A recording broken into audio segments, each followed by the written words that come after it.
Forget the clean, desert sniper image. North Africa wasn't a long, romantic shot over pristine dunes.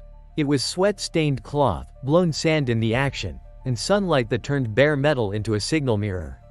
Manuals said stay disciplined, stay standard, keep your kit uniform, but in 1941 to 1943, men on the ground kept changing things quietly because being seen even once could end the job. These are the 7 hidden British Commando sniper tricks in North Africa. Number 7. Sand smocks and face veils. Blending into the desert's own colors. Dress regulations wanted a recognizable soldier.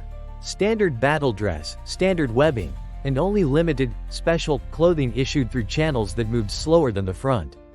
In the western desert, that logic broke fast. LRDG patrols had already leaned into sand-colored clothing, and by 1941 to 43 you see similar thinking spreading through raiding and reconnaissance elements attached to 8th Army formations. A light smock dulled the hard outline of pockets and straps. A face veil did something more important.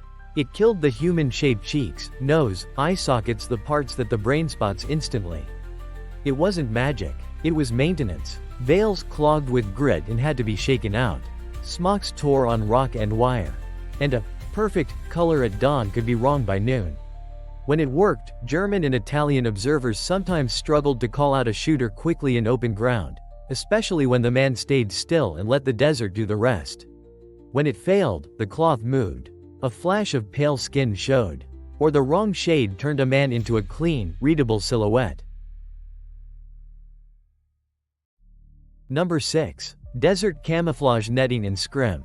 Mimicking nature to disappear. Fieldcraft manuals taught concealment, but they also assumed trees, hedgerows, and wet ground. Desert doctrine leaned toward digging and keeping kit tidy, not building a moving bush out of nothing.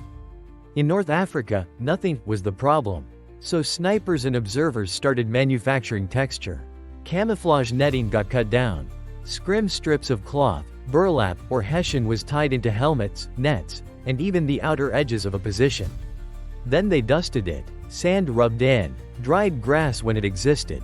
Anything local enough to match the immediate patch of ground, not the general idea of desert. 8th Army units in Tunisia in 1943 were fighting around wadis, olive groves, and broken ridgelines, not endless dunes, so the trick shifted by the mile. You'd add greenish scraps near vegetation, then strip them off when you moved back into open country. Success looked boring. A man who wasn't noticed. Failure was loud. Loose scrim flapped in wind. Netting caught on equipment during a quick crawl. And if you overbuilt it, you made a suspicious lump where there shouldn't be one. Number 5. Improvised rifle wraps and glare reduction. The sun that could give you away. The rifle was supposed to stay mechanically clean and unmodified. Optical sights, where issued, were to be mounted correctly, and metal surfaces weren't meant to be wrapped in something that could hold moisture, sand, or snag the action.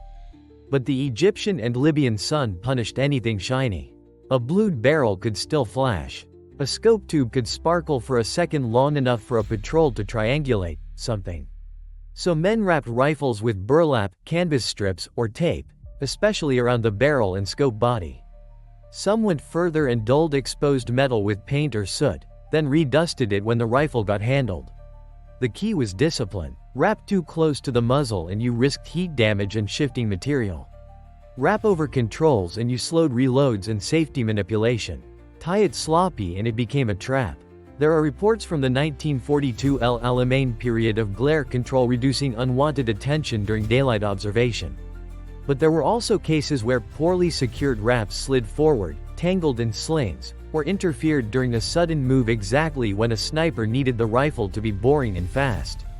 If you had to choose, a slightly visible rifle that runs perfectly or a perfectly dulled rifle that might snag when you bolt it hard under stress?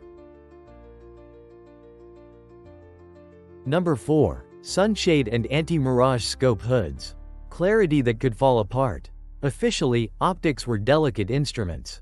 Keep them clean. Don't improvise attachments that could shift zero, block the objective lens, or snag during movement.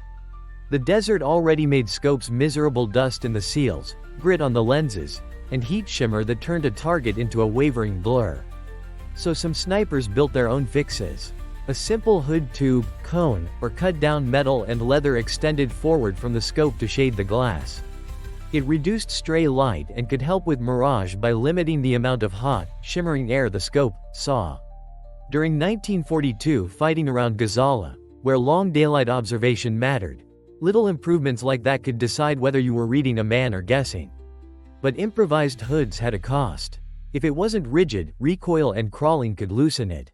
If it was too long, it cut field of view and slowed target pickup. And if you attached it poorly, it could rotate and clip the sight picture at the worst moment. When it held, shots were more confident and correction smaller. When it failed, the hood dislodged, the image darkened or vanished, and the sniper had to either fix it hands moving, attention gone, or take the shot half blind. Before we move on, what would you prioritize in the desert? Concealment that buys you minutes, or weapon handling that buys you seconds? Tell us your pick below. And if you want WW2 history without the movie version, subscribe because the top 3 get a lot more dangerous. Number 3. Concealed firing loopholes and sangars. Protection that also traps you. British field engineering notes were clear about cover. Build it low, build it solid, and keep a proper fire step and parapet. You were supposed to avoid obvious ports that drew fire, and you were warned that a weak spot in a wall becomes the enemy's aiming point.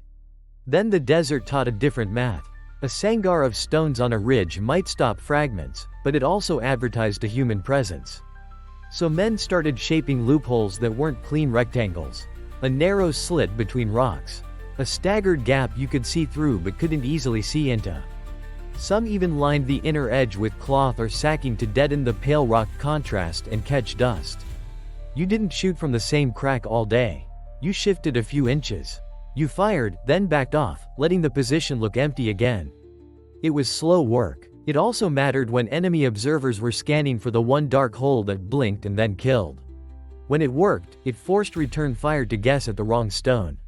When it failed, muzzle blast darkened the gap, fresh chips appeared, and the invisible loophole became a signpost for mortars.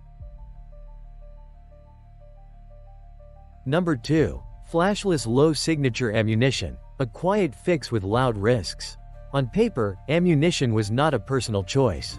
Lots were standardized, issued through ordnance, and snipers were expected to use correct ball cartridges for their rifle and zero.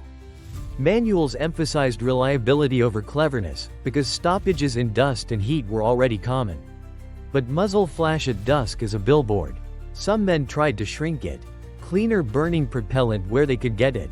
More consistent lots, hoarded and labeled. In a few cases, captured or locally sourced cartridges were tested because their flash looked smaller in low light, especially during short-range ambush work around wadis and broken ground. That wasn't free. Different lots meant different velocity, and different velocity means your carefully learned holds start lying to you. Primers vary. Brass varies. In desert heat, marginal ammunition can go from fine to sticky extraction fast. The upside was simple. A shot that didn't instantly point back to you in twilight.